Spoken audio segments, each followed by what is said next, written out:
Viva Tequila. Can't lose the day. Welcome everybody to one edition of Viva Tequila Festival Series. The dinner series is all about tasting and pairing some good food or some good friends with tequila. And that's what it's about. So today we're going to be talking about one tequila called Nacho. And before we go into the tequila, I want to just show you the box that you should receive at home. It should look something like this. Inside the box, once you open it, you will find a couple of things here. The first one is what we call the Viva Tequila Festival booklet. On this booklet, what we have is all the information about the festival and how we expect, and also the layout of some of the tequilas that are featured on the festival and some of our sponsors. All right, so just take a look at that when you get a chance. Also, we have a small brochure of the trip that we do to Mexico. We're going to talk about that too during the session. Nice t-shirt. Some of you already got that. Then we have the ingredients for the tasting tonight. So it's going to be the Don Nacho. That's the tequila we're going to be featured. So you have a whole 3/4 liter bottle. Then we have the mixers. The mixers are going to come on the different array, but it should be one bottle of the Grand Marnier, just a small size bottle of the Grand Marnier. Another one of Contour.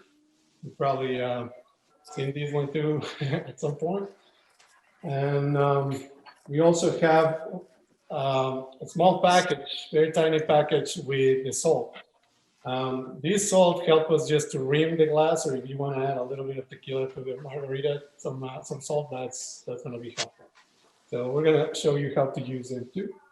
Then a couple of boxes of juice too. They come all nice wrapped up for you. Those are juices for our third margarita, and then the main ingredient, which is our friend today, is called Don Nacho. Just so you know. So I'm your host. I'm Juan Bonilla. Some people recognize me as Mr. Tequila, and I host the biggest tequila event in Atlanta called the Viva Tequila Festival. And that's something we're going to be talking about throughout the day today. But first of all, I want to make sure that everybody has a little tequila in their hands. So I'm opening the box. You'll see the box where this tequila comes from. It's all secure. Should look something like that. Make sure that it's still a little bit amber in color. That comes from the aging. This is a reposado. It's from the Highlands. So when you open this one, it should click open. And then it has what we call a dosifier on the top. Not all the tequila bottles have that. It looks something like this. And that just helps you to pour a little easier. It's equivalent on the bartenders put a little siphon on top. This bottle already comes prepackaged with that. So the way I recommend you the first one is that you have a cup, kind of like champagne type cup. That will be the best way to taste tequila. One of the good things, it has to be good tequila, right? It cannot be the cheap stuff because if not, this ain't gonna work. So just pour it kind of like in an angle. That's a good way to measure it. About halfway of a cup, and that allows you to just experience some of the smell out of the tequila, as well as the color and some of the characteristics of it. So first of all, I just wanted to smell a little bit. Hopefully it smells something slightly different than what you're used to. It should not come up very strong to your nose. It should be fairly settled. You can actually put your nose in front of it. And then what I ask most people to do is just to kiss the glass. Don't take a shot. Don't never drink tequila like that, because that's not the right way to do it. Just sip it slightly. Just kiss the glass a little bit. And then that first sip is something that just prepares your mouth to tell you, hey, tequila is coming. Don't put a lot of attention to that one. That one is designed kind of like to just say hello. But then the second one, just do the same thing. Just kiss it a little bit and then put it on your mouth.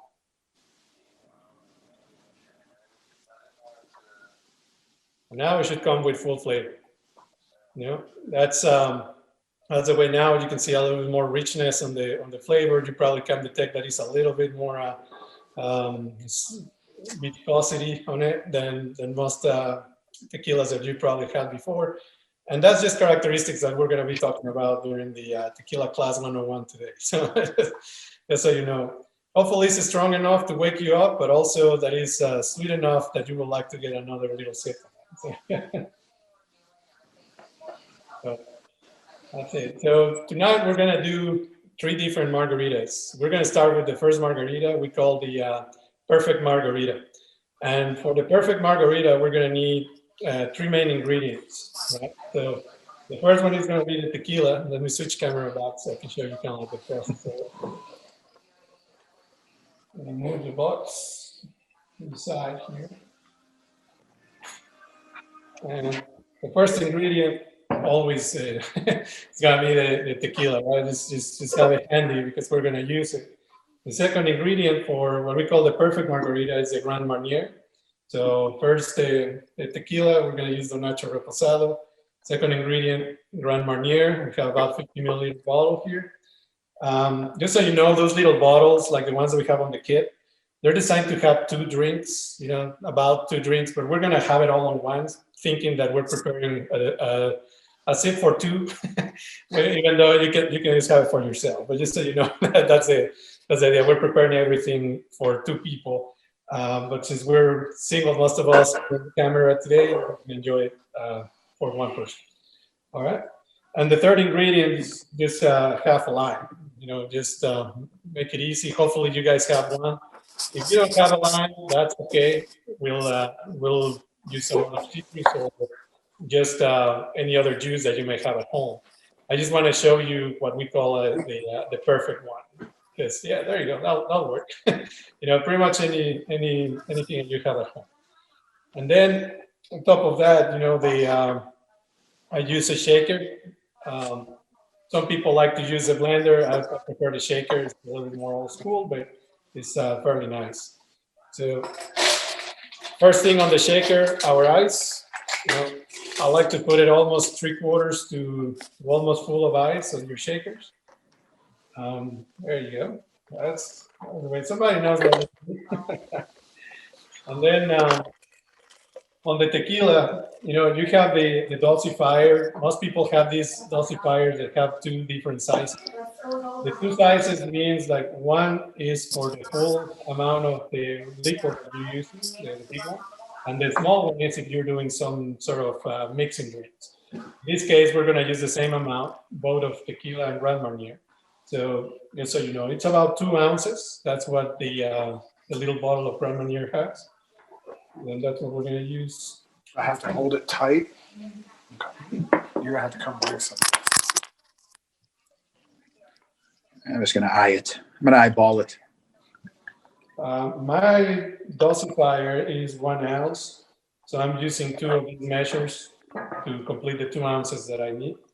Some of them are 1.5. You can also use 3 ounces. Doesn't matter. I mean, between 2 and 3 ounces, that's the right amount because we're doing doubles. And you open your before the Grand Marnier. You can just empty the contents of the Grand Marnier too on the glass. And the last ingredient will be our lime juice.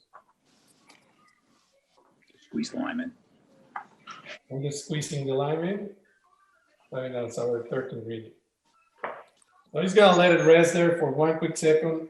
What I do is with the lime that I just squeezed, I'm gonna use my glass to put it as an adornment.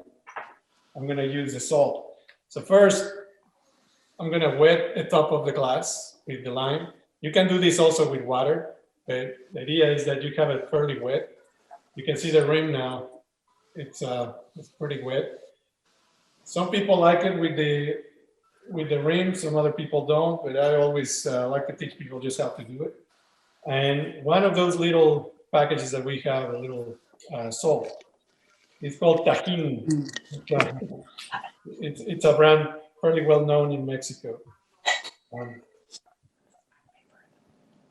What I'd like to do with that is I'm just going to put it here on my table and just empty the whole content of it.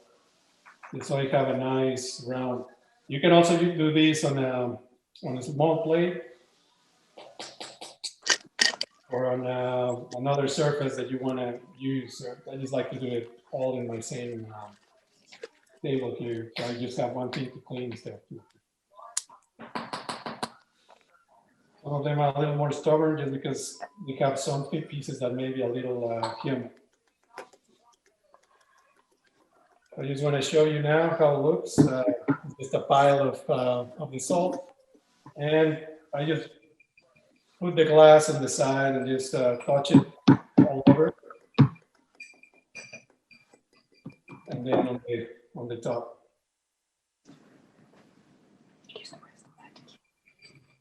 So more or less, it should look something like this.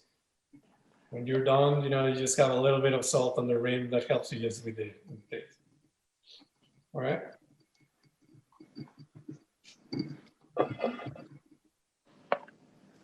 So what we have so far, right, is this has been resting on our shaker.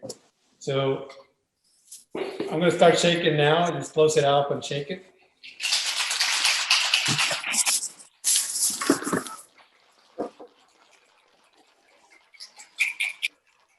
The harder you shake, the more condensation it should create. It should come up very, very cold, the glass. You know, it's super cold. And then on your glass, where you have your rim, put more ice, brand new ice. That's an important step on this. On this. Clean ice. What happened is that the one that we use to mix, it's already melted. You know, some of that ice is already melted down. So I just use a strainer to get only the liquid. So let me just get closer to the camera so you can see about what the color that we're looking for. Should come out with a slightly green, yellow amber color on the final product. And if you want to, you know, let's say that you just go half glass or 3/4 of a glass. If you're pouring 2, then just top it off with a little soda. You know, just soda water, just to top it off. And you do the final twist, just make sure that all the ingredients are set. And now I expect your reactions. It's good stuff. That's ideal. Mm-hmm. So hopefully it tastes way better than the one that you get down the street in some of your favorite restaurants. Goodness. More lime. What's going on? Here. Goodness. Gracious. Who brought the fresh one? Need a little juice. Just tequila. Manual. I think I put too much tequila. Yeah, like that's going to stop you. If that happens, if you take too much tequila, then you can always lower it down with a little bit more soda, you know, or more lime juice. That's usually great, you know. If it is not too heavy, then you can use more tequila always, right? So just get it. Okay. But the typical formula is 1 portion tequila, 1 portion of the Grand Marnier, half a lime, and the rest is water to top it up. I think the problem is my shot glass was a little more than 1.5 ounces. Yeah, it looks a little bigger than that. But it's a good university, though. That it is. If I said that correctly, that's Florida, no? Oh, no. No, No. University No. of Florida, isn't it? University of Miami. Miami. Sorry. There we Well, go. I was Don't apologize. They don't win enough for you to have to apologize. At least I got the right state. I'm sorry. There you go. So one of the things I want to just show you guys, I'm gonna share a little bit my screen to tell you a little bit about the process of tequila while we enjoy the first margarita here. And the reason why it's called the perfect is because this one just have those 3 ingredients, and that's the original ingredients that's supposed to be met. There's a lot of history to margarita. The reality is that the name comes from the drink called Daisy. You probably heard that drink at some point before, but the Daisy is just the mixed cocktail where it has one portion of tequila, one portion of, not tequila, sorry, of spirit, one portion of liqueur, and then just some fruit. So this is the Daisy in its general term. The Daisy in Spanish is margarita. That's the name of it. This margarita is because the Daisy in Spanish. That's the one thing that we know for a fact. Now, who created and where it came from originally is still up for grabs and debate. Whoever wants to believe that is a Cuervo invention, or if not invention, at least that Cuervo was the first tequila that was used to create a margarita. That could be true just in the fact that Cuervo was the most known tequila at a time. So it could be true. The reality is hard to pinpoint. Supposed to be somewhere between Texas and California when it still was part of Mexico. So that's what also is a known fact. It was still a Mexican drink. It was still not part of the United States. But that's also, again, debatable. But, at the end, the important thing is that we all got to try it and taste it, enjoy something that is very, very unique. So give me one quick second here to get the video.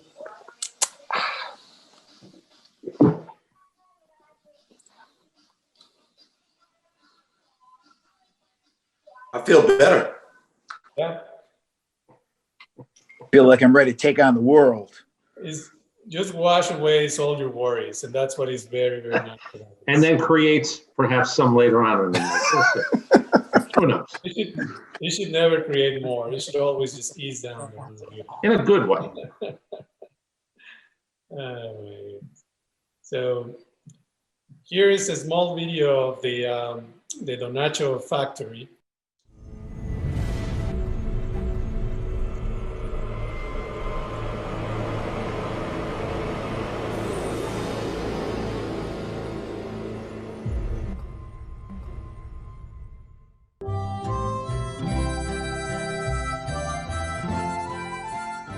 The journey begins from the red lands that see these blue fields grow in Los Altos of Jalisco. Keep my agaves happy, so that joy gets reflected in each bottle. Words that only a real agavero heart can say.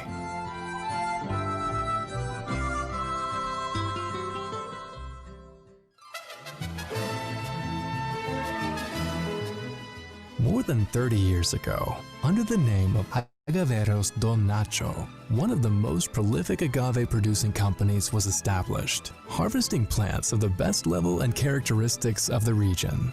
Under the idea of creating products based on the joy of Don Nacho's agavero heart and the quality that people deserve, in 2003, Tequila Don Nacho was born.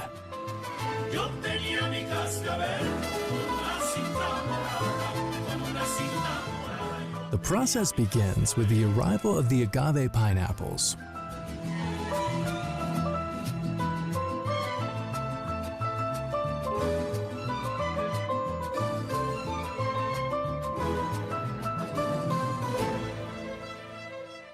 Which are placed in the Mamposteo ovens.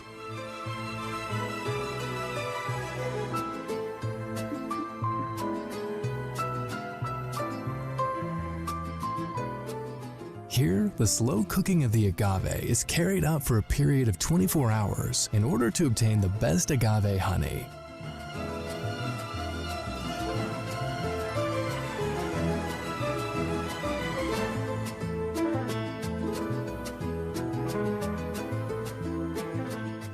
At the end of the cooking, the agave pineapples are destroyed in the mill in which the juice of the agave is extracted. It is then transferred to the fermentation vats. Here, the yeast of Casa Don Nacho is added, in which the transformation of agave sugar into alcohol is made. This stage of the process lasts between 48 to 72 hours.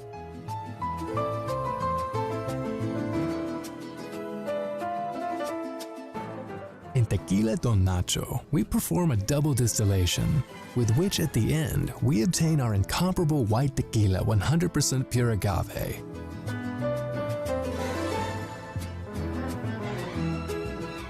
Which is then left to rest in American white oak barrels, giving its unique touch to our reposados en añejo. At Tequila Don Nacho, we are focused entirely on the quality and safety of our products.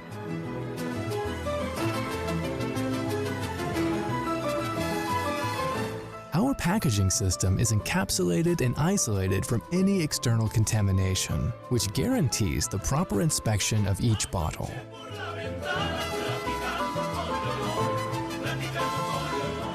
We are pioneers in certifying our process before the International Food and Safety Organization, SQF. With this, we strengthen our commitment towards our consumers. In Tequila Don Nacho, we manufacture pure agave experiences and emotions.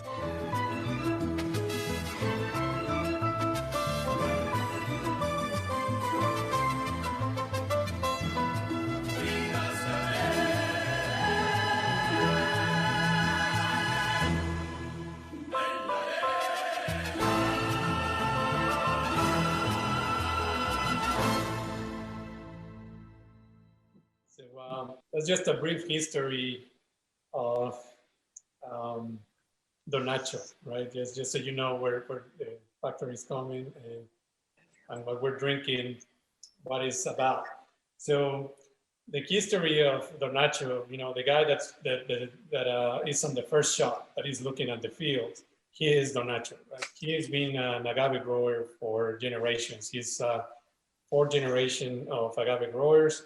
They're the biggest agave growers in Mexico. They give agave to most of the brands that you probably know in the market. They produce, you know, an immense amount of agave. You probably saw it on the fields when they put their aerial shot. Where you see white, those were the agaves that they were already cutting out. Where it was green, it's just the ones that are growing. An agave takes about, they say full maturity is 10 years. That's the average. You can cut it earlier. You know, the earlier you cut it, the cheaper it is on cost, but also the less flavorful it is. The one that we're enjoying today, so if you go back to the single pour that we did, or if you pour a little bit more of it, I want you to taste the agave now. Because after the margarita now, your palate should be a little bit more receptive to the agave flavor than just the alcohol. So the agave, whenever it matures for about 8 to 9 years, that's the taste that it gets. That's what you're tasting right now. The more expensive the tequila, the more aged is the agave. You know, that's kind of like the relationship. So when people ask me, it's like, well, what's a good bottle of tequila? Immediately I can tell you if it is to really enjoy for yourself or within a good group of friends like tonight, I stay for at least $30, right? Like the minimum is $30. And that's just knowing the cost of the plant. So if it is less than $30, what happens is that they're mixing plants that are smaller or younger or, you know, some other characteristics or older, whatever it is, but they're not the good ones. And that's why the price point is lower. So once you reach that $30 mark and up, right, then you start getting a little better quality. So basically the price does maintain a little bit of the quality. When you have a name brand, I'm just going to say, for example, Patron, most people know Patron or have heard of Patron. They have the regular line of Patron. That's the one that I consider under 30. And then they have the Patron Burdeos or some other editions that are like super nice, couple $100, $150. Those are the ones that you want to taste like this one, you know. This one is about 35 last time I checked, but it's a very good entry level tequila. You can taste by itself. You can make some good margaritas. It will not break your bank, but also give you a pretty good experience on the palate. Right? How long have they put their family name on it? How long have they actually distilled under their own name? Well, they started distilling these in this generation. He's the son of Don Nacho. He's the one that created the distillery. And they started in I think it was 87 to 90. And then the product that we have here in the States, this is a 2012, from the 2012 version of the factory. You know, it's just been maturing to a point where now you see what you saw. It's a little bit more bigger. They have better barrels. They have a lot of other things. The barrels they use and maybe you you can recognize it. It's a Maker's Mark barrel. That's the one that they use to age on. If you So taste the thing, you probably get it some tints at the end of it, some of the cherry notes and things that the Maker's Mark barrel brings to the table. So what happened is the barrels are used in Maker's Mark for, I'm just going to call it for 10 years. Then they send it over to Mexico. And then in Mexico, they reassemble, but they change the ends. The ends are switched for another oak that usually is brand new or is just charred the first time.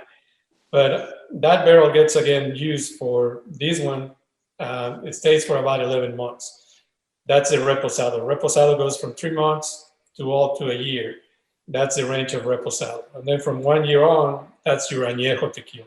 And before 3 months, that's what we call the silver or blanco tequila that most people drink and try, because from the spectrum of tequilas, that's the cheapest version, I will say, because it doesn't have any barrel on it. So that's your entry level.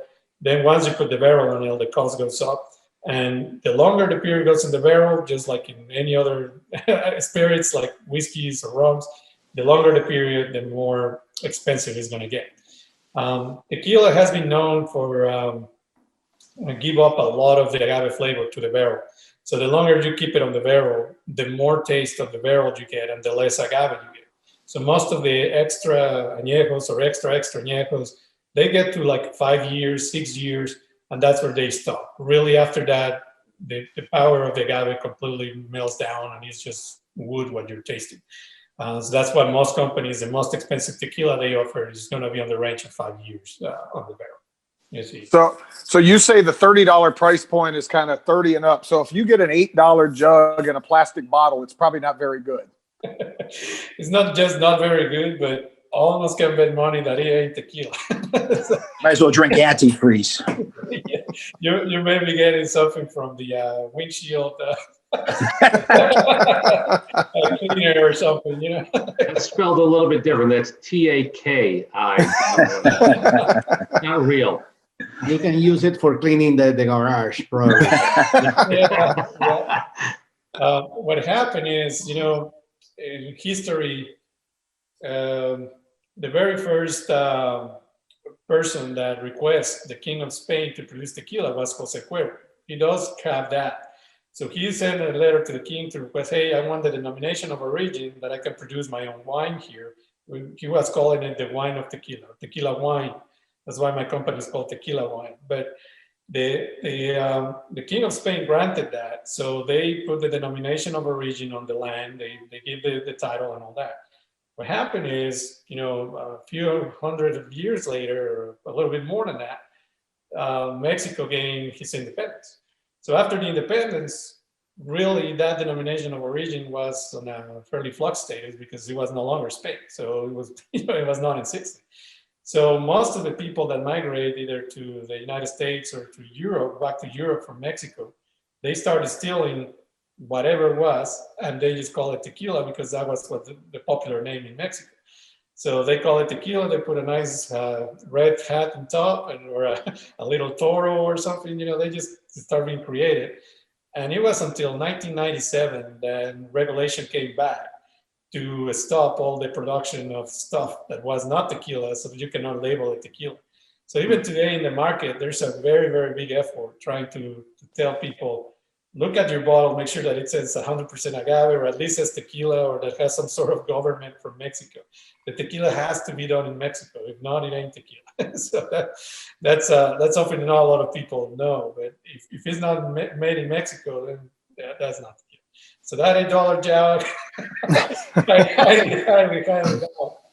Just in taxes to cross the border is about $3 a liter. So in no way that you can sell it at $8 at your local market. But, well, it happens. All right. So any other questions before we go to the next drink? It's a silly question, but I'm known for silly questions. The legend of the worm at the bottom of the bottle of tequila, how and why did that happen? There you go. That's an excellent question. It's definitely not a silly or a bad question. Tequila is actually part of a bigger family of alcohols, right? In Mexico, we distill the plant of agave in different ways. But tequila has the denomination of origin and also has a process that is completely certified. But there's another 230 different agave plants in Mexico. And all those agave plants, you can also distill juice out of them. And all those, including tequila, will have the label on top called mezcal. So the mezcales are the ones that are known to use the worms. The worms grow around the agave plant. And what happens is some mezcales, they don't kill the plant like we do in tequila. In mezcal, you can actually grab the juice from the plant while it's still alive. The plant will still, generate more juice and more things inside. And then, next year you can come in and grasp it again. So in that process, there's a lot of worms around it, and those worms help to either do a salt, the salt that we did for the rib. They use some of those worms to do the salt, or to put a worm inside the drink. And that was just to give a characteristic of, these are my bottles, the ones that have the worm. Obviously, that became a pretty good marketing stunt. And a lot of people confuse that with tequila because, again, there were some brands that were labeled tequila, that they were not tequila, they were really mezcales, but they had the worm. But not to get confused, good mezcal is also very good. It's still the same rule applies. Under $30, don't even try it. Probably mezcal, the range is maybe $60 to $70. They're usually more expensive. They're a lot more labor intensive. But the worm, if it has a worm inside the mezcal, that's a good thing. Okay. Some people do put the worm there, and it's supposed to help stabilize the fermentation process. It will not ferment further if the worm's still there. The worm is fairly dead. It's not gonna give you any damage. Perfectly fine to eat it too. So it's all right. Just so you know. All right. Any other questions there? Okay, thirsty. Sorry. All right. So let's go to the second margarita. This one is called the orange margarita. For this one, also it's 3 ingredients, but I will ask you to bring an orange this time if you have it. If not, again, orange juice or some other fruit, but it's called orange to have an orange. And we're going to use the Contour liqueur instead of the Grand Marnier. Let me just explain to you why in a minute. I'm going to switch my view. So, again, our 3 main ingredients, the Nacho tequila reposado. We're also going to use the Contour. And the third one is our orange. Just going to cut it right here to get it back. So the 2, French liqueurs or orange liqueurs that we're using, the first one we use is the Grand Marnier. By far better than the Contour in terms of taste. Also, the price point probably is a little bit more expensive. That's why most restaurants don't use it that often. It's just more expensive, but it's the best in terms of the orange liqueur. The second option is Contour, but because we're going to use the actual orange, it's okay to use Contour. That's why it's always something that people ask me about margaritas. Which one is better? It's like, well, if you're going to use lime, definitely stick to the Grand Marnier. If you're going to use orange or other, then you can use Contour. It's not as good on the taste, but once you mix it with the proper orange, then you're back in business. So, what happens if you mix that with a lime? Because I missed the orange part. That's all right. I mean, it will taste all right, but if you want the best flavor, I would say Nice. the Marnier. So just like before, if you got a glass and you want to rim it, we can use a little bit of the orange once we squeeze it. I use the same steps. Let's bring up again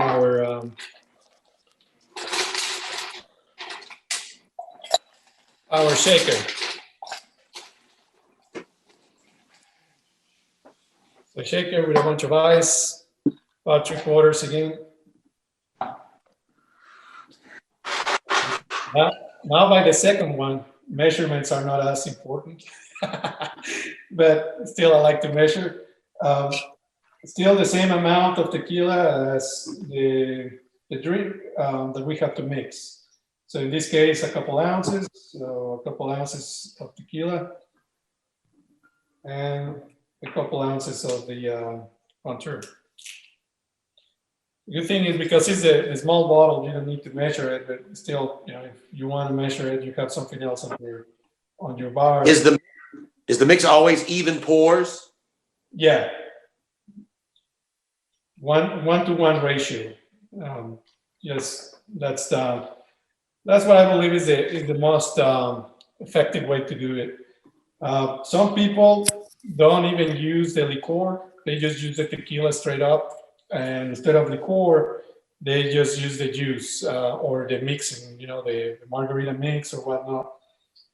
To be honest, the taste of those is just not as good, and most likely it's not as good for your body either. Just because those mixers tend to use tons of sugar that is not sugar, right? The high fructose syrup or something like that. It's called. Try to avoid those because that stuff with alcohol, for some people, not everybody, but some people is what creates the headaches. So if you tend to have headaches after a long night of drinking, check on what you're mixing your drinks with. If you stick to just a pure agave or whatever it is that is pure and mix it with juices, usually you will not get any headaches. But if you start using some of those chemical products, your body just don't react well to the chemicals, and that's what gives you headache and makes you feel a little sick. All right. So now that I squeeze my orange, I'm gonna do again the reamer on the glass. I'm just gonna put a little orange on top and put my my little salt here.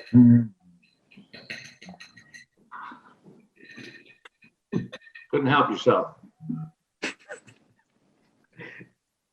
And once it's there, I'm gonna just put the new ice on it. And we'll do the shaking. I'm gonna switch cameras. You can see a brand new technique that I got from the movie. What was the name of the movie? Cocktail. I think all of us are old enough to know what movie that is. But some of the younger generations don't understand what I'm talking about. Either that or you're an extra on Bar Rescue because they always want you to. Yeah, I mean, the shaking is as important as having fun. Since we're drinking, having fun is always a good thing. So again, I'm gonna pour it. The color of this one, I don't know if you notice, is slightly more yellow than the lime, and that's just because the orange should come up first than anything else. So fairly orange to the looks. And then if you want to just top it off again with soda, that's just kind of like the last step. And I like to just move a little bit. We'll see what you guys think about the taste of this one.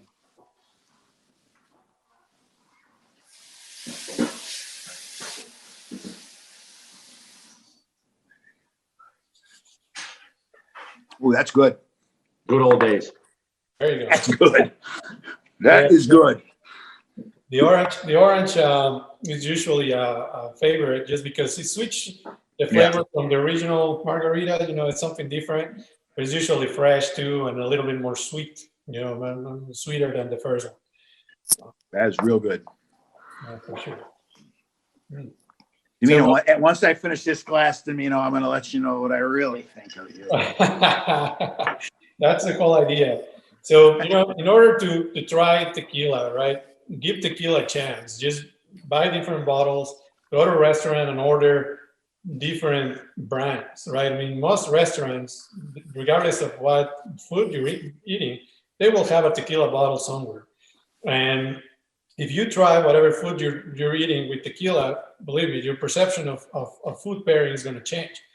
And we've been doing that for about 10 years. We go to restaurants, mostly local, where we talk to the chef start telling me about their food, and I tell them, like, well, have you tried your risotto, right? It's an Italian restaurant, beautiful risotto that he has there. We have it with truffles and all these things. And I told him, like, well, try it with this particular tequila, right? This is a Highland tequila that's great with this particular truffle. It will be very nice with the cheese you use. And once they try it and pair it, they get blown away. They're like, oh my God, I never tried with tequila. I always go after wine. And my consumers, they usually push them to either have a beer or a glass of wine. But most of the time, restaurants push them to have beers. So my mission in life was to start educating people about how to eat well with a good tequila. And the restaurants love the idea, and we start getting these settings where it's what we're doing tonight. We call it the dinner series, the Viva Tequila Festival dinner series. And that way we get to try a bunch of different plates from the chef, and each one of those plates is paired with a different tequila. So that way, you try your first, let's call it the salad with one tequila, then first entree with another tequila, second entree, and then your dessert with a different tequila.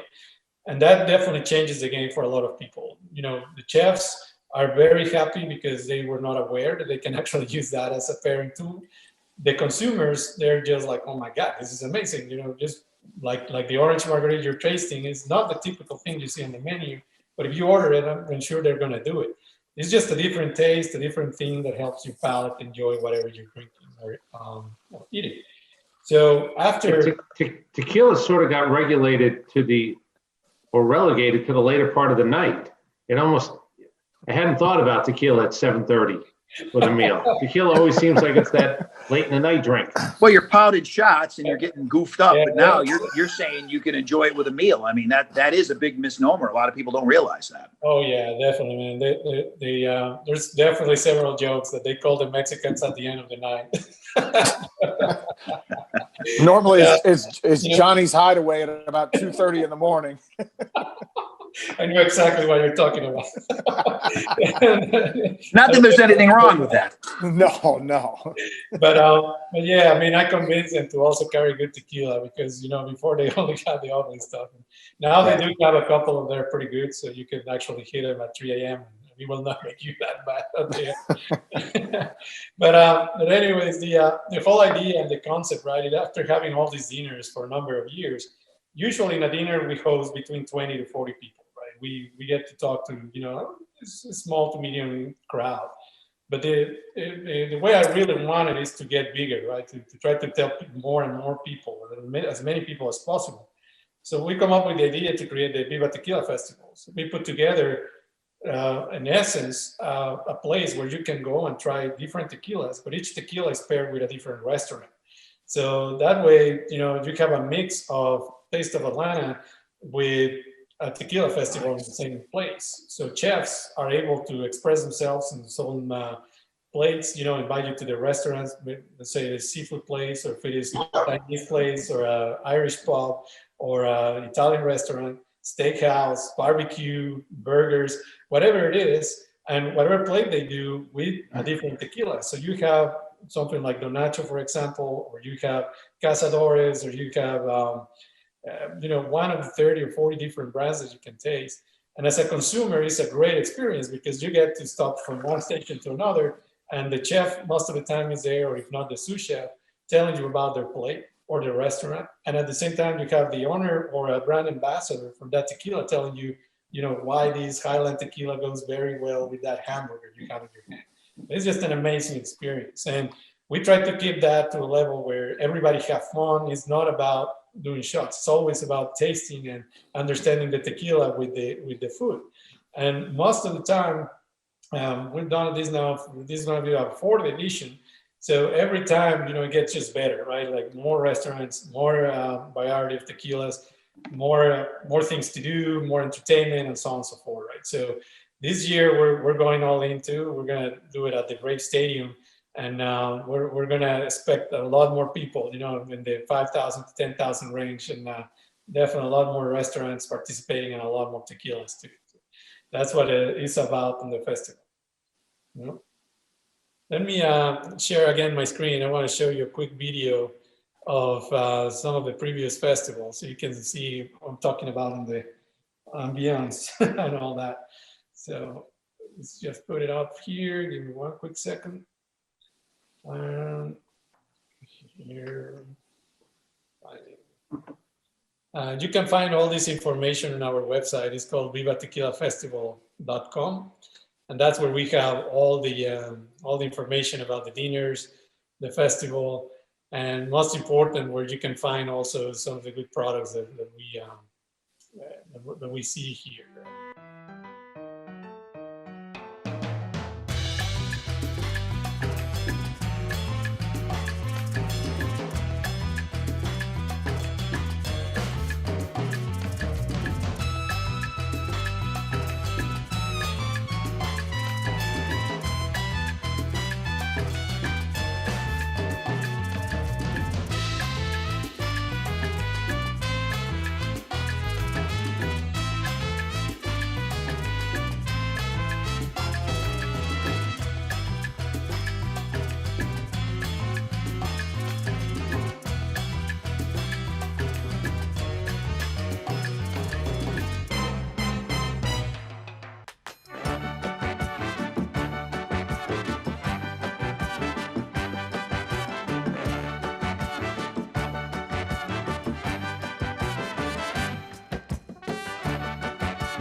I just want to know when COVID's going to be over. When can we get to some of these festivals? I want to be introduced like that. Everywhere I go, I want to be introduced like that. The good news is, we're working all together, right? Fighting this thing. Now we got a vaccine too, so I think it's going to come pretty soon. We believe the concerts. We work with a lot of people in concerts too. They are planning to start doing concerts again late August, early September. So even with the Major League Baseball, they're planning to bring the capacity up to 50%. So there's progress. I mean, it's coming. We'll see. Right. We usually do the festival by the end of September, early October. So Okay. by then, anyway. There's a big cigar community here in Atlanta, and a lot of people usually associate cigars with bourbon and whiskey. Is there a mix between tequila and cigars? Absolutely, and you probably pick it out there. We got a good partner that helps us get very good cigars too. In Mexico, right? I mean, we got a lot more culture of Habanos, the one from Cuba, than anything else. I was not even aware that there was cigars from anywhere else but Cuba until I came to the United States. And the way to enjoy a good cigar is with a good dark tequila. Even darker than the one that we have. You probably saw in those shots. We got the Añejo, for example, the one that here in the middle. Those are bottles that are a little bit more expensive, but they just go so well with cigar. We usually, wet the tip on the tequila and then smoke it. It's just good practice for people that love cigars. I don't smoke as much as I like to, but I enjoy quite a few from time to time. But yeah, there is a big cigar community here in Atlanta, and after the ban on smoking, right, the places got bigger. Cigar bars now are pretty much at all-time high. It's basically all the speakeasies converted into smokehouses now, and it's a great place to hang out. Great music, great people. Just hang out a little bit. It's kind of like the old school speakeasy, right? That's really what it has become. And a lot of our tequilas are on that setting. We like it to be, and also the higher end tequilas they're pricey, so they're not as accessible for the kids that go to the nightclubs. So we stay at a different level. One of the things that is very, very good for us, and I'm very proud of, is when we created a festival, right? The city of Atlanta was fairly concerned. Mayor was like, well, are you going to bring a tequila festival here? Immediately the image is a bunch of, I'm not going to say college girls, but at very early age, just drinking heavily tequila and just completely getting drunk and stuff. And I told them that while I understand that's definitely not the case for the Viva Tequila Festival. We're trying to showcase tequilas that are very high end. The average bottle value, I think the last festival was about $75. We got tequilas that went all the way up to $1,000, and the cheapest one that we got probably was like $35. So that's like the cheapest. So we please a different type of crowd. It's not definitely a drinking crowd. In terms of having several shots, it's more tasting, it's more understanding tequila. Tell me about the history, why this bottle is 100 and the guy next door is 75. Why is that different, right? So we're trying to get to that curious people, but also enjoyment. So the price point of the festival is $75 to get in. And then if you want the VIP experience, that just gives you access to more exclusive batches of tequila. And that's $150. So it's still, fairly reasonable. For less of the price of one bottle, you get to try, probably 30 different ones. And that's the whole idea is we want people to try. So we ask for a lot of our sponsors to help us out, bring this community together, right? People that enjoy food, enjoy a good drink, and also a little bit of the culture of Mexico, right? We try to push a little bit of the cultural aspects, understand what's going on, and, just have fun. At the end, that's what it's all about, have fun. It's for those that sometimes my people call crecidio, grown. Oh, very good. So we went to Puerto Vallarta a couple of years ago, and they had up in the mountains, they had a different type of tequila. They had an almond flavored tequila, and a coconut flavored tequila. Brought some of that home. Is that prevalent at the festivals, or is it just kind of the standard reposado, the silver, stuff like that? We got everything tequila related or really agave related. We got mezcales, we got rancillas, we got tequilas, we got tequila flavors, liqueurs, like everything around the culture of tequila, because that's what we want. We want people to understand that it's a lot more than just that concept of shots. I mean, that's great and all, but it ain't what it's about. You get to the shots probably at 3 a.m. That's a good practice. Just try to get a good bottle for it. But during the day, also drink just sips of tequila here and there, and get your cocktails in order. One of the places too that help us a lot, and it's a good partner, is Casi Cielo. That's a restaurant in Sandy Springs. I don't know if you know it, but they opened about 2 years ago, I believe, or so, maybe a little longer than that.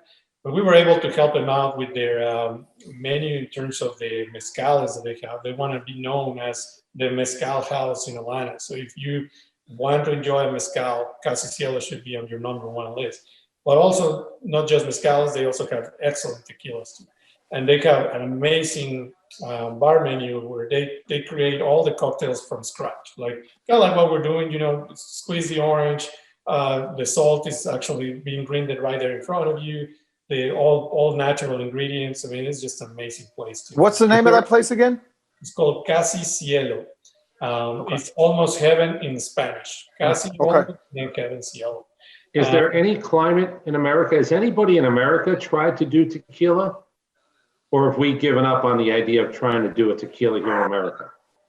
Like tequila, meaning like produce tequila here? Yeah. Yeah, I mean, there's a lot of houses, and once the government got involved, what they're doing is create the mixto category. That's called a mix. So that means it's 50% is a tequila or agave-based alcohol, and then the other 49% really is anything else. So that's produced here in the States, and you see it pretty much everywhere. that's where you see the most of it. Just like I said, it is. Yeah, I mean, the taste is fairly harsh. If you happen to have a bottle of even Cuervo or some other brands like Capitan or Sombrero Rojo or some of those, Moctezuma, that's also something that I've seen in a lot of college parties. I'm like, God, please don't use that. But yeah, well, it's cheap and it does the job. Right. But all those, what they do is just buy a large amount of the cheapest tequila they can find in Mexico, because they need to be tequila based. And then they bring it to the States in bulk, like in one of those, big containers, kind of like the gasoline pipes, that type of container. And then they buy one of those too from a local distillery that it was either a corn-based alcohol or a rum, and the cheapest quality possible, mix those two together, and that's what you get on that bottle, So on top of that too, they add something else in order to make sure that the taste is constant.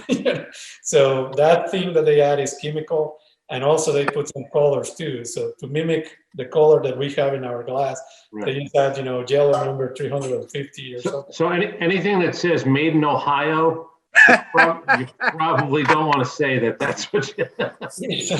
A lot of people don't realize that Toledo is the tequila capital of Ohio. To try that, to be honest. Missouri's own. Anything that says made in Ohio will win by a flag or cry about a flag. Either way. I do like the football in Ohio. I got to say that. They do a good job too. But yeah, definitely tequila I will not buy anything. Yeah.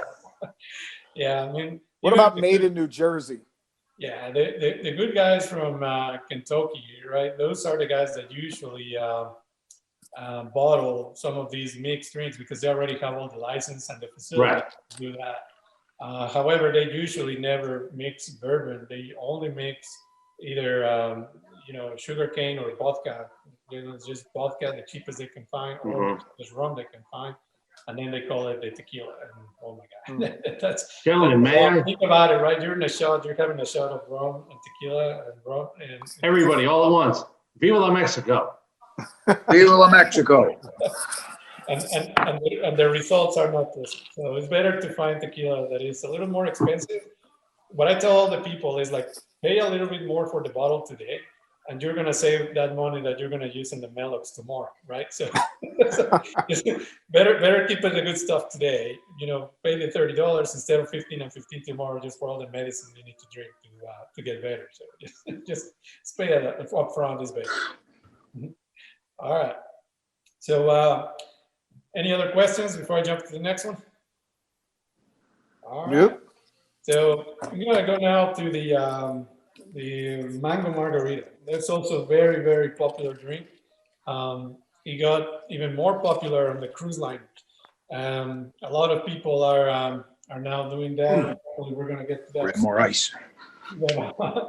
But basically, we're gonna stick to the same formula, but now we're gonna get rid of the extra liquor. It's just gonna be the tequila, and we're gonna use the mango juice. All right. The juice was wrapped up in a nice white paper.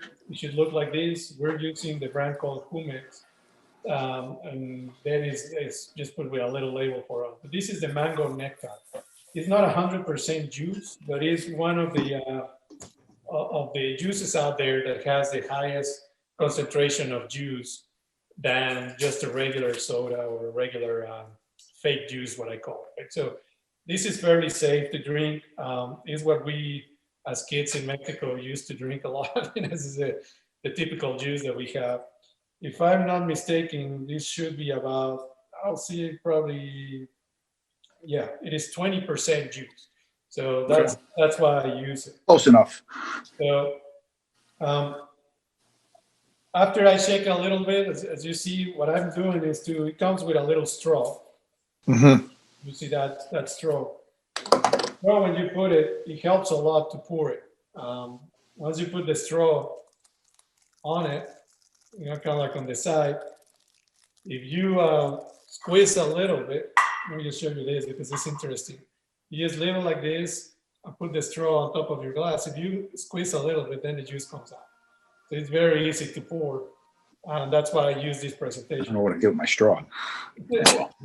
It's just easier to pour. All right. So I'm going back to my shaker, good old friend, shaker. Adding pretty nice, about 3/4 again. There you go. Again, about 3/4 of we're going for a little tequila. Since now we're not mixing with the other liqueur, right? I recommend putting now the full 2 ounces of the tequila, right, for a single drink. So if you're doing a double, then it should be the 4 ounces of tequila. Oh my goodness, my man, that's as Remember, my that's a single, right? I'll give you a little more. Don't be afraid, guys. Go, go, go, go, go, go, go. all right, gente adulta. Once you put the tequila, then you put about the same amount of juice. I'm just squirting on it right there and then. I usually put it until the ice is a little bit covered. That's how I measure the juice. And then we do the famous shaking. No lime. We're gonna do a shaking contest. We'll see who wins that that one there. There you go. That's the first one. Hey Nick, Dimino's doing the updates tomorrow. By the way, I just had a moment off camera when your 15-year-old brings you more ice and looks at the table and her eyes light up a little bit too wide.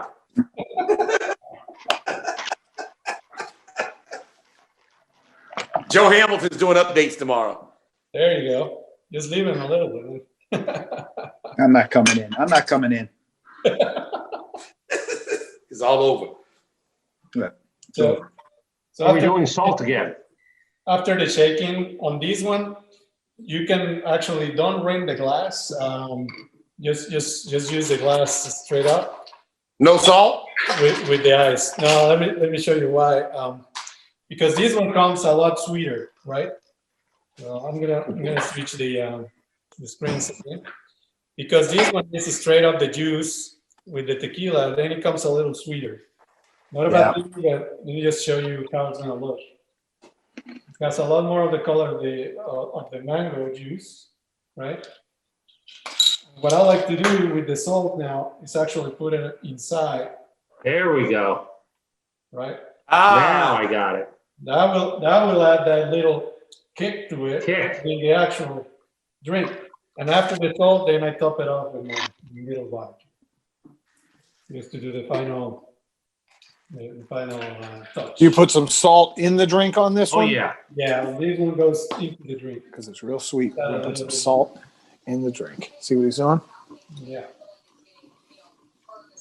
Oh, my wow. wife's gonna be the taste test on this one. Wow, that is really good. Absolutely. Yeah. Baby, you want a margarita? You want some tequila? Oh, yeah. Yes. Salt in there. You're right. The salt makes it. We gotta put some salt in there. I got to be honest. I cheated a little bit on the last one. Dropped a little bit of salt in. That's really good. There you go. So, yeah, some variations of these mango margarita, right? Is if you use the blender, then you can probably have to read. You can also add grenadine. That will make it even sweeter. But I just don't like it as sweet. So, but it's some variations. So hopefully you enjoy it like it is now. This might be my favorite one right here. Awesome. That's what we want to. Oh my goodness. Yeah. Yeah, that's good. That's good So stuff. fill it up. That is Can I good make a stuff. suggestion? Nobody tweet tonight. Don't text. Don't tweet. This is the one. Oh, Yeah, you're right. Chris. I agree, Brandon. It's good stuff. Brandon, say the word. It's refreshing. There Yes. you go. I could Definitely. My do this soul. for breakfast. My So, soul is refreshed. so these three, right, are great for tailgating. You know, if Oh. you're tailgating with friends, you know, cooking usually burgers or steaks, any of these three will go very well. Very good. It's on the sweet side, except for the first one, if you remember, that's not as sweet. We kind of like went from a little sour, medium, and then the sweetest. Right. But You'll like that one. people enjoy them. Usually, you know, most people like to still drink beer, but there's a lot of people that are starting to move away from beer just because, Oh, I want one of those. I don't know, it is just a trend or whatever. So Like that one? if you're looking for something different, I gotta take another one. this is something that will fill the spot pretty good. You know? This almost, before you put the salt in, it almost tasted like a screwdriver. I gotta make a second one. There you go. Is it hard to find the juice boxes? Not that hard. I mean, I've seen them in Kroger, but most of the Mexican supermarkets will carry it for sure. Okay. But I've seen it in Kroger. I haven't seen it in Publix yet. I've seen some stuff in Publix. They have pretty big aisle of Mexican stuff, but Kroger seems to have a little bit. Raise your hand if there's a chance you might sleep like this tonight The secret sauce. with your bottle right here. Yeah. Good. Well, Great. if you've been doing the drinks correctly, this is how much of the bottle you should have right now. Let me just show you on the video. I'm switching my camera. Not this much? I didn't drink enough. Yeah, so A this little is more than awesome. half, you know. So, but you know, I understand. You guys are taking it easy. But Yeah. Cellini, Yeah. you're babysitting, Cellini. Yeah. Oh, you're cheating, Nick. You're cheating. You can kind of look like a big shot by doing this stuff. Like you know what No, you're doing. no. They instructed us specifically. there on you what go. There you go. That's Yeah. about right. It should be a little Thank you. more and a half. Right. Thank you. There you Follow go. That means the enough. instructions That's given. what we're doing. Hey, And Brandon. again, I'm a lightweight, so it doesn't take Brandon. much. So Brandon. You know what it's like to be a real man? There you go. I like it. A real man follows his instructions and deals with the results and the consequences that he's accepted. Now that you say that I love that phrase. Go back to the without anything again, the neat, and try it again. Now it should come even more the flavor of the agave because the last Oh one. my gosh. yeah. Cellini, this is from all the guys talking trash that have to wake up at 9 o'clock or 11 o'clock. Good. Wow. I think That's we good. lost Nick. The I'll definitely be in some of the shows early in the morning. You know, I'm used to that stuff, so you know, almost ready to join you guys. Just let me know when it's a good day, or just give me a call, and we'll do it. Anytime. I'm going to put you in charge. If something ever happens to me, whatever it is, if I'm on an IV, I want this drip. That's what I There want. you go. There you go. Yeah, that last drink, I mean, they were all good. That I'll take last drink note. was I'll legit. take note. Yeah. Yeah, I mean, you guys are early birds, and these probably will not be my breakfast drink, but my coffee always have at least an ounce of tequila. So if you got an 8-ounce cup of coffee, replace 1 ounce for tequila, and you'll see your day is going to go so much smoother. Oh, that's perfect. By the way, what do you do if you have 2 teenage daughters? What's the ratio? I do have 2 teenage daughters. Double it. So it's 3 ounces of tequila. 3 ounces. Yeah, I know what I mean. We just got a puppy, so now I need 2 ounces. Yeah. That one's really good. Yeah. Wow. Very good. I'm so glad that you like it. One of the last things I want to share with you guys, if you remember at the beginning, I showed you this little pamphlet you have also there. Yeah. It's about the trip to Mexico.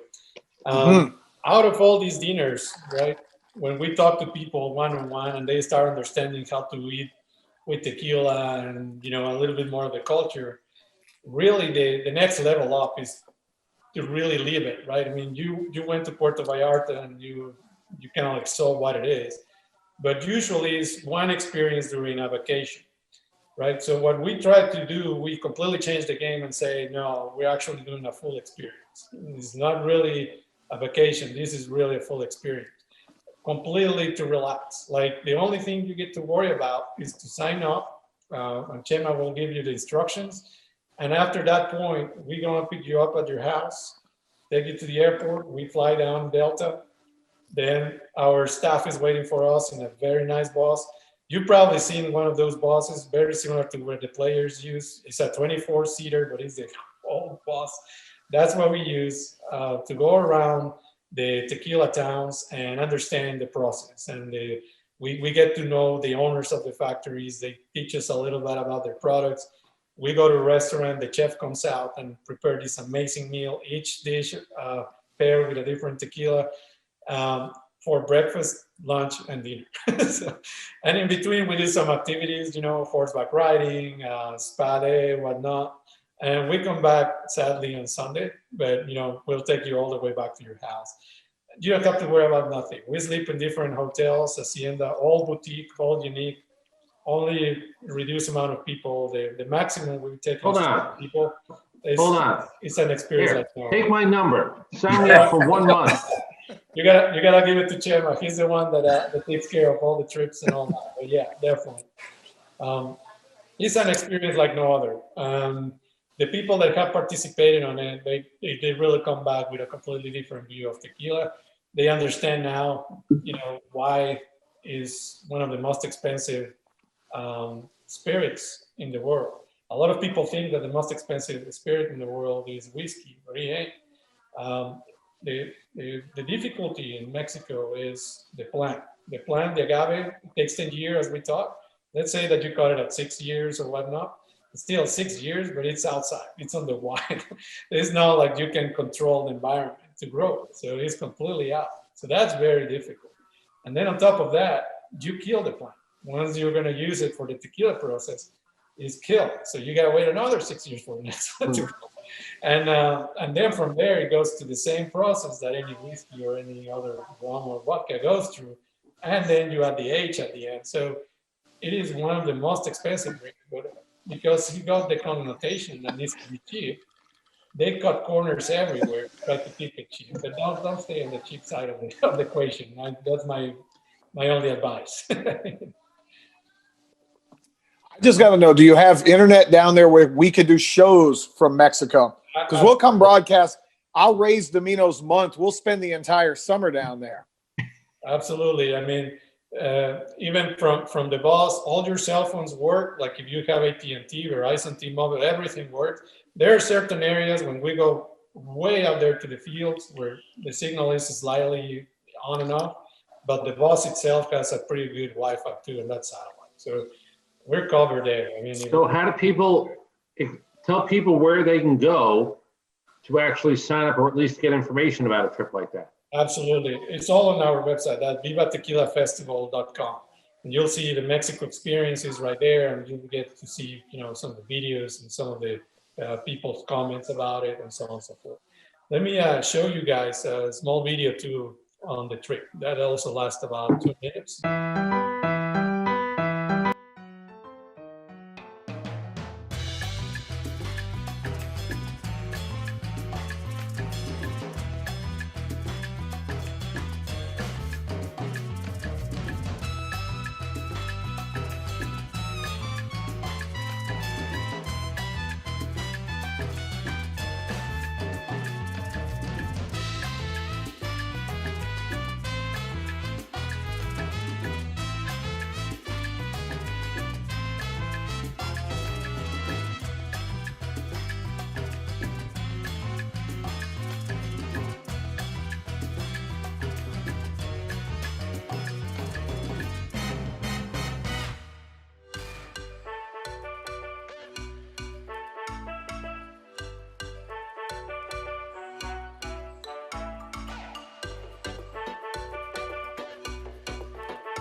I think I just realized I might be part Mexican or I want to be adopted.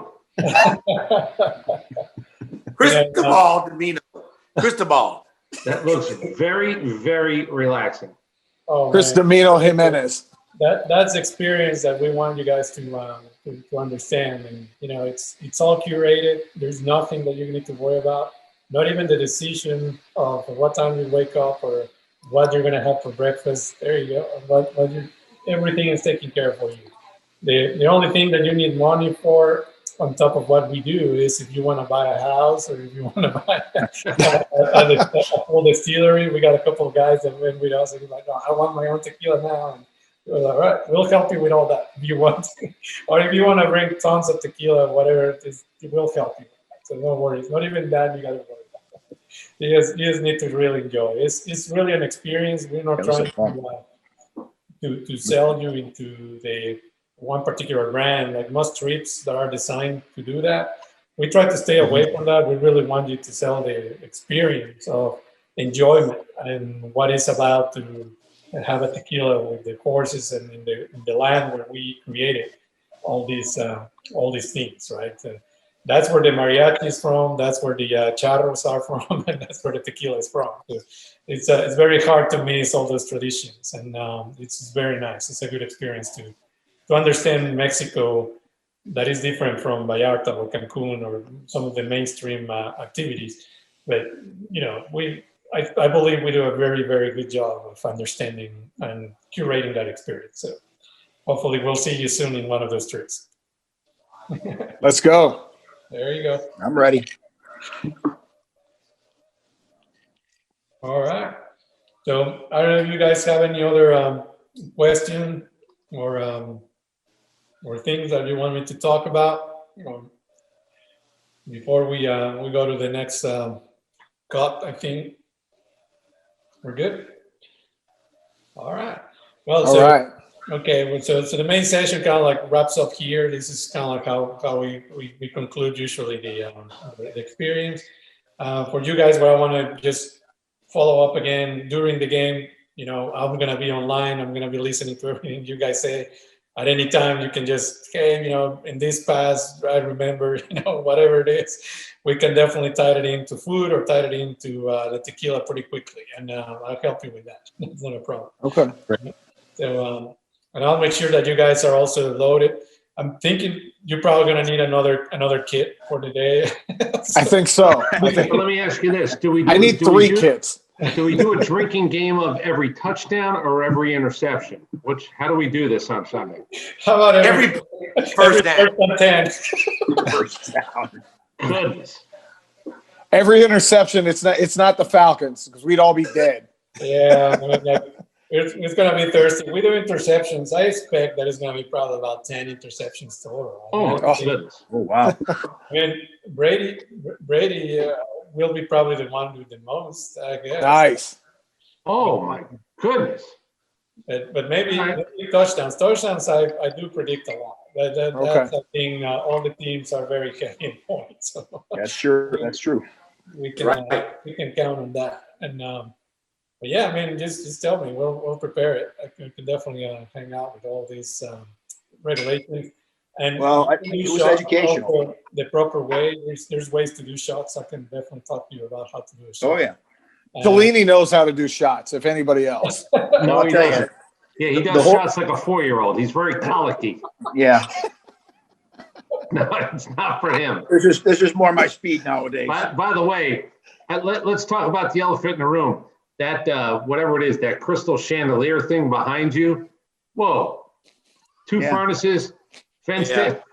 That's solid gold. He's right. Let's cut the bull. Let's cut the bull. That's a boss move. That's a boss bar you have right now. Let's cut the bull. Yeah, we can have a Super Bowl watch party here if you guys want. Oh my goodness! Don't tell me that because we'll be there. Let's go. Bring a couple of cameras, and we bring also just some family. We can cook out something out. Tequila is a given. By the way, very cheap pop, Brandon. Not cheap. Man's Give gotta the do people what man's they gotta need. do. The people need infotainment and information. You give the people what they need, Dimino. You know what you look like? You look like you're on the Truman Show. You just discovered. I feel. You know what he looks like, Dimino, for real? He looks like a lackey for a boxer. Like he's coming out. He's coming out before Deontay Wilder. He's a hype man. We got a fight going on. We got tequila going on. We got double shots going on. We got single shots going on. Seriously, the whole thing was educational. I mean, Tremendous. you're right. Like so many different people think about just shots, but you can, having it with meals and all of that. I don't think a lot of people realize that. Gentlemen, it's time for us to go forth and educate. Yes. Definitely. One of my favorite things is to caramelize the onions with tequila.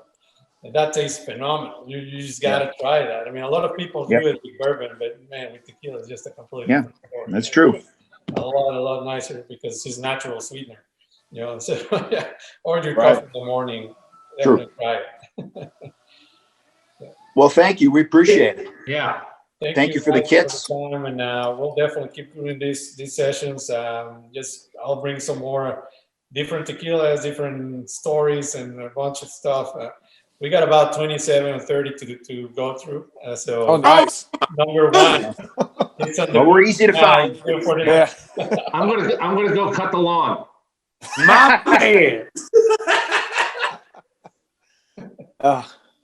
Well, we did. We Thank learned a lot today. The big thing I think is, one, not just shooting tequila, how to mix different drinks, and also the guys who smoke cigars. There are a lot of guys who smoke cigars, and their go-to is something other than tequila, and they need to know that there is great tequila out there that you can sip and smoke your cigar with. Brandon, you know what I always say? Let's be gentlemen. Let's be a gentleman. Right. Yeah, gentlemen. Let's Drink be a like gentleman. gentlemen.